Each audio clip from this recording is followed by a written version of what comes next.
অস্বীকৃত মই তাইৰ পৰিয়ালৰ ফালৰ পৰা মানি নল'লে আমাৰ ভালপোৱাক। তাইক হেৰুৱাব নোৱাৰোঁ বুলি সিদিনা গৈ তাইৰ ঘৰ পালোগৈ। বাপেকে ওলাই আহিয়ে প্ৰশ্ন কৰিছিল, কিয় আহিছ? খুৰা, মই অনিন্দিতাৰ জানো, কিন্তু কিয় আহিছ? মই তাইক বহুত বেছিকৈ ভাল পাওঁ আৰু তাইও মোক ভাল পায়। ইমানতে সামৰণি কৰ এই ভালপোৱাৰ। নোৱাৰিম খুৰা, প্লিজ। তাইৰ ককায়েক আৰু তাৰ লগৰ কেইজনমানে আহি মোক মাৰিব ধৰিছিল। মই তথাপি হাৰ মৰা নাছিলোঁ। প্লিজ আপোনালোকে এবাৰ বুজি চাওক আমাৰ ভালপোৱাক। ঘৰৰ ভিতৰৰ পৰা তাইৰ কান্দোন শুনিছোঁ আৰু তাইৰ চিঞৰত মোৰ নামটোও শুনি আছোঁ।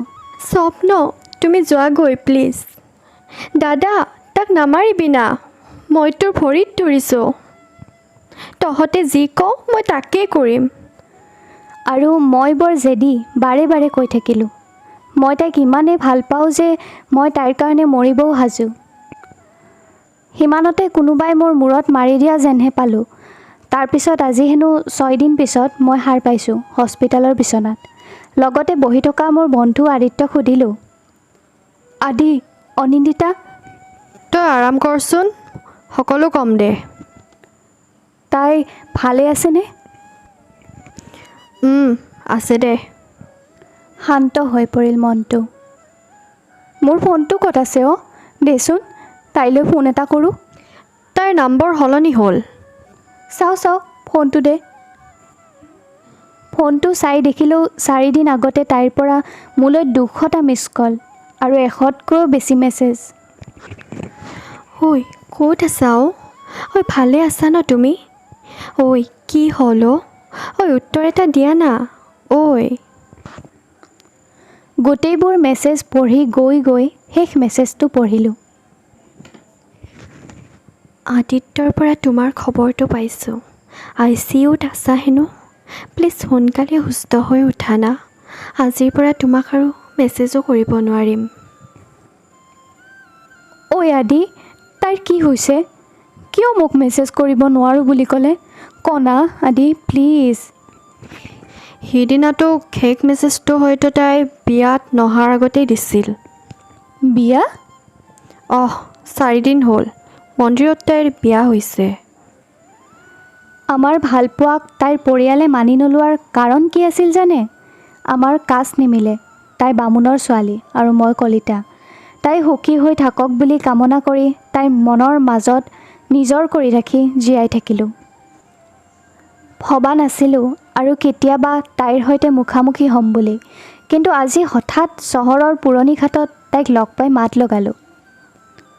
অনিন্দিতা? কল্প? কি হ'ল তোমাৰ? কিবা যেন সেমেকি আছা তুমি? তুমি ক'ত আছিলা ইমান দিনে? ইয়াতেইতো আছোঁ। কিমান বিচাৰি ফুৰিছোঁ তোমাক। সেই সময়ত তোমাক এবাৰ লগ পোৱাৰ বহুত আশা আছিল মনত। সেই সময়ত মানে? কি বকিছা এইবোৰ?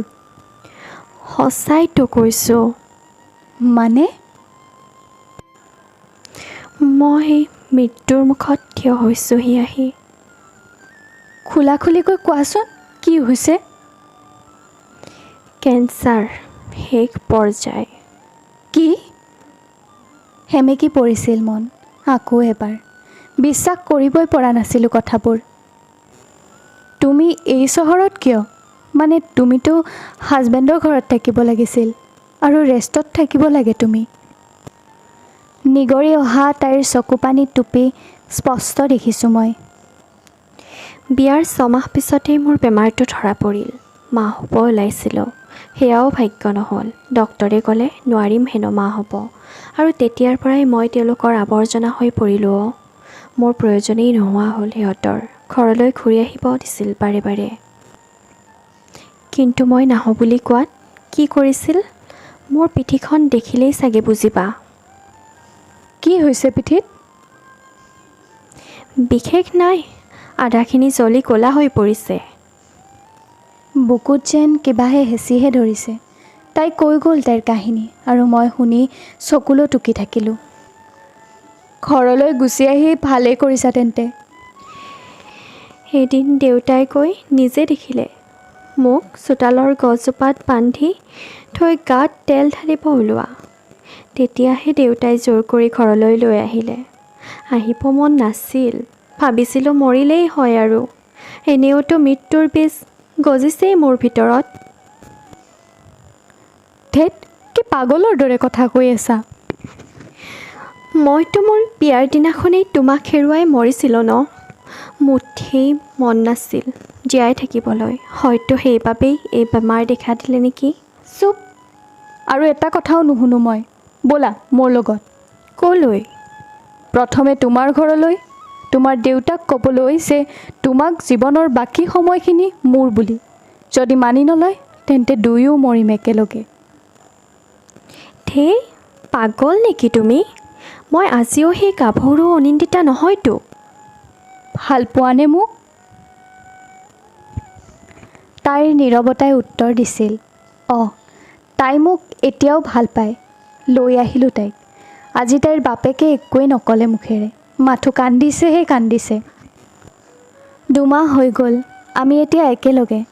তাইৰ হেৰাই যোৱা ওঠৰ হাঁহিবোৰ ঘূৰাই আনিবলৈ সদায় নতুন নতুন চেষ্টা কৰি আছোঁ মই। ফাইনেলি এতিয়া মোৰ সুখৰ কাৰণ এয়ে যে মোৰ চেষ্টাবোৰ দেখি তাই আজি আকৌ হাঁহিব শিকিছে।